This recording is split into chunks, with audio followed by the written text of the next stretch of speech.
2009 CNN Hero na nagpatunay na ito ang kanyang motto. Ako mismo. Ako si Efren G. Peña Florida Jr.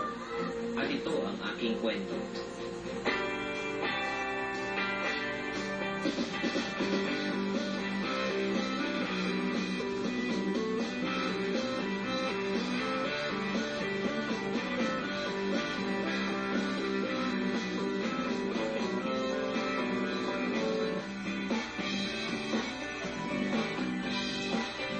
CNN Hero of the Year is Efren Peña Florida.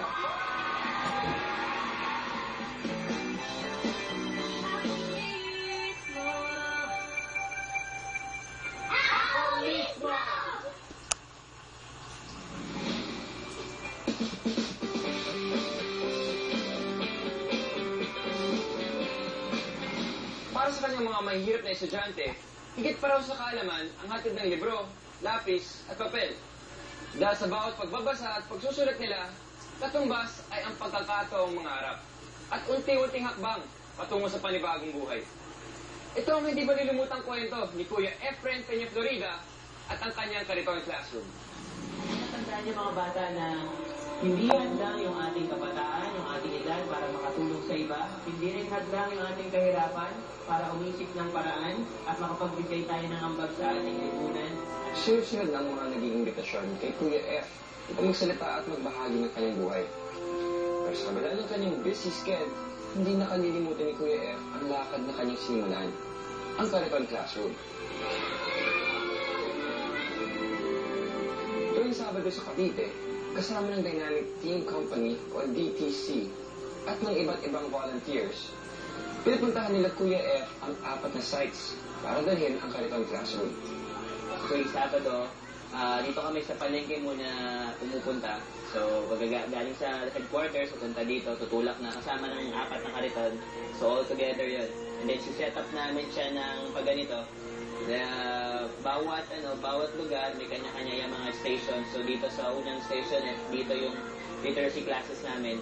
So, dito namin tinuturo yung mga basic writing, counting, reading. Dito naman susunod, ito yung pinaka-values formation namin. So, dito naman namin ginagawa yung mga moral lessons. Pinukwento namin sila ng mga stories. After that, punta sila doon sa may play center. Yeah, so yung mga toys na nakikita nyo, yung kariton doon, so doon sila nagpupunta. Doon nila ginagawa yung kanilang mga activities. Nandun yung mga educational toys. Tapos sa likod nung play center, nandun yung computer lab. So it's lang siya, small group pa lang siya kasi medyo limited lang yung facilities namin. So nandun meron dong nagtuturo ng mga basic computer education. So, nagra-round yung mga namin, yung mga first aider namin para i-check yung mga estudyante kung meron silang mga sugat, kung meron kailangan gamutin sa kanila. Kasi nadala namin dito sa clinic. Ayun po yung unang-unang kalaban po namin, init po. Kasi yung, pag mainit po, sobrang init. Ang hirap po magturo ng maayos kasi yung mga bata po naiinitan din. Tapos kapag naulan din po, minsan po, cancel po yung outreach. Kasi naman po makompromise po yung health ng bata at po ng volunteers, kina-cancel na lang po.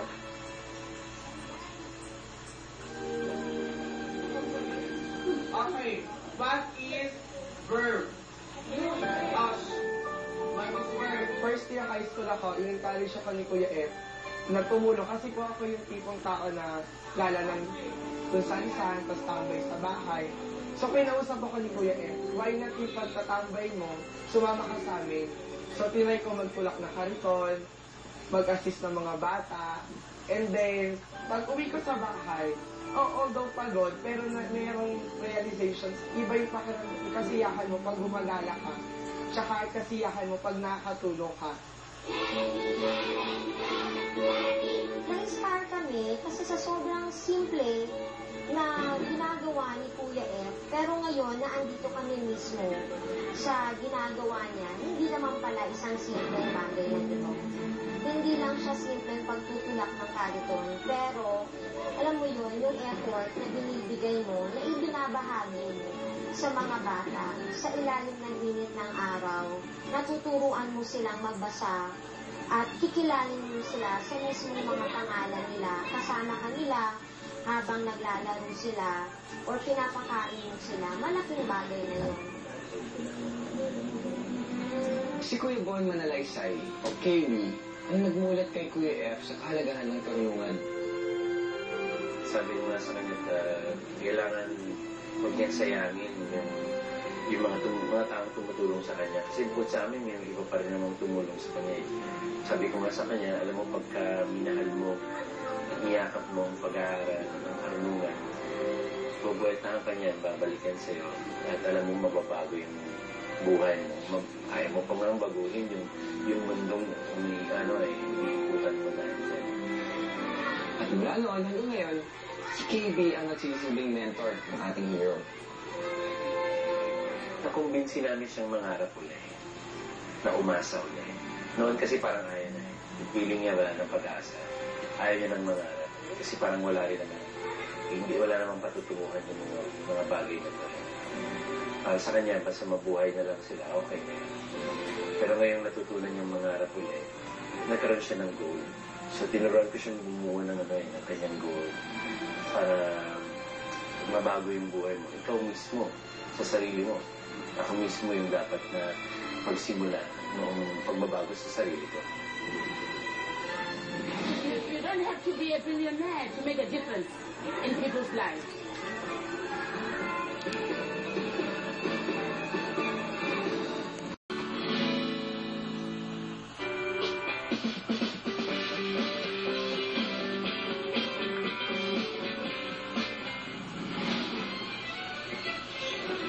Sa kabayanihan ginagawa ni Kuya F, maraming tao at grupo ang na-inspire para tularan ang kanyang halimbawa.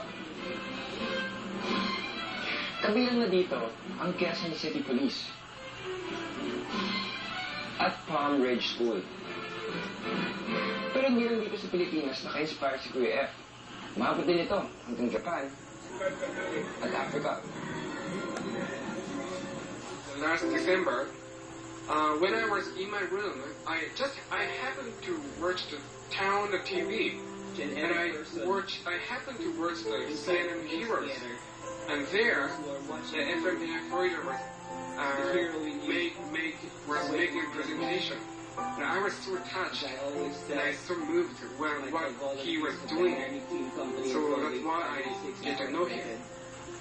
You are the change that you dream, as I am the change that I dream. And collectively, we are the change that this world needs to be. Mabuhay. I determined to go to Philippines to see him, so I worked part-time and saving money, and I fly to Philippines and without no maps or without no information. The first thing is he's very selfless.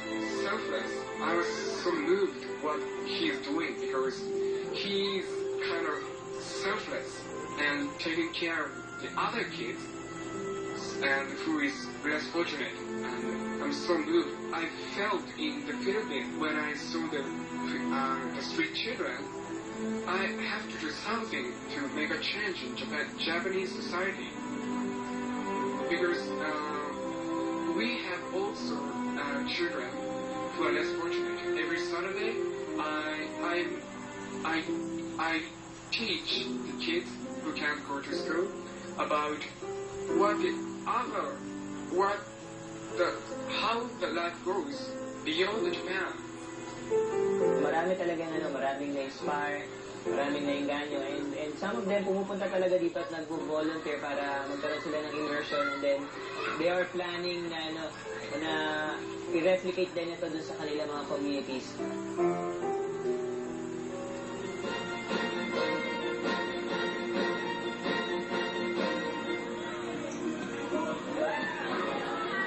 At ang South African Embassy mismo ang tumili kay Kuya F at TTC bilang partner sa pagdiriwang ng Nelson Mandela Day dito sa Pilipinas. Basically, the DTC and the South African Embassy have chosen to celebrate these days and also incorporate Africans, because I think it's a symbol of hope for those that are not so wealthy. That you don't have to be a billionaire to make a difference in people's lives. You just have to have the determination and the time. That's what it's all about. Spare your time to make a difference. Say the reed is very once is still very wet. Once dries up, you cannot bend it. So this is the opportunity time. Let look after the young ones, teach them well. EFRN has been approached by a number of individuals in countries like Kenya and Uganda to take up the issue of the project of the push carts. So I'm sure by now that is probably running in some countries in Africa already.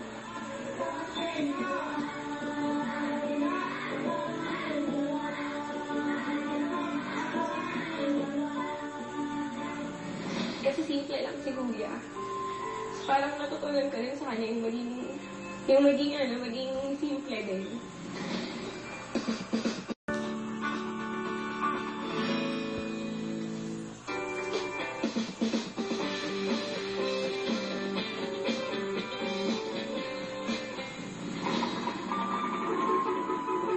Ito ang kinabubuhay ng pamilya ko. Habang si tatay pumapasada ng tricycle, si nanay naman na dating naglalabada, nagre-repack pa rin ng Mickey, fish cracker at sampalok para ibenta sa palengke.